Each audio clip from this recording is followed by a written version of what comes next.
आज की इस क्लास में हम पढ़ेंगे लेखांकन के उद्देश्य तथा क्षेत्र। अब देखो लेखांकन के उद्देश्य क्या क्या हैं। तो पहला हो जाएगा अशुद्धियों पर नियंत्रण। ठीक है, लेखांकन का मुख्य उद्देश्य ये होता है कि लेखांकन के सिद्धांतों के आधार पर, ठीक है, पुस्तपालन में जो कार्य किए गए हैं, जो भी एंट्री की गई है उसकी जांच करना। ठीक है, जांच करने के बाद उसमें जो गलतियां हैं उसको सुधारना होता है। और इससे क्या होता है कि जो भी अशुद्धियां हैं उस पर रोक लगता है और भविष्य में जो भी अशुद्धियां होंगी या त्रुटियां होंगी उसको रोका जा सकता है। दूसरा हो जाएगा शुद्ध लाभ हानि की गणना करना।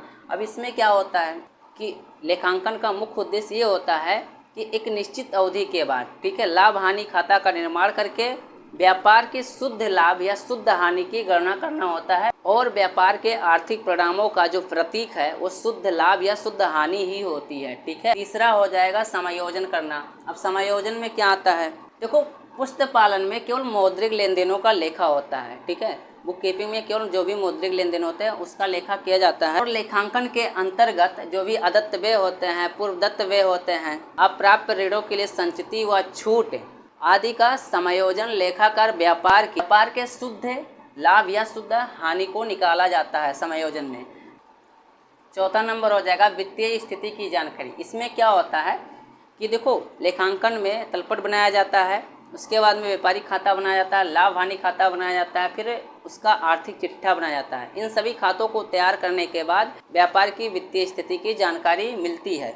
और यदि व्यापार के पूंजी तथा दायित्व से संपत्तियां अधिक होती हैं तो ऐसी स्थिति में क्या माना जाता है कि जो व्यापार है उसकी आर्थिक स्थिति बहुत सुदृढ़ है, अर्थात मजबूत है। और 5 नंबर हो जाएगा कर योग्य आय का निर्माण।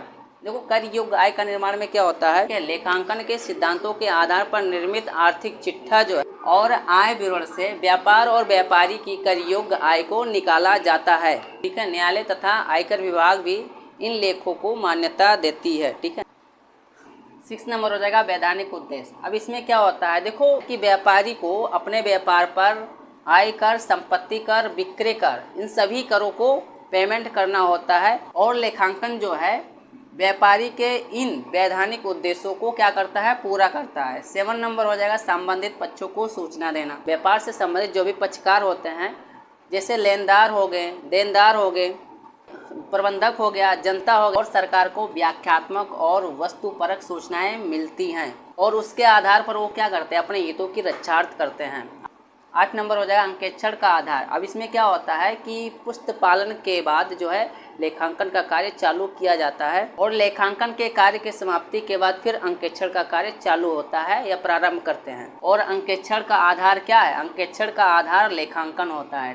ठीक, अब जो है लेखांकन के क्षेत्र के बारे में जानेंगे। ठीक है, जिसे इंग्लिश में स्कोप कहते हैं।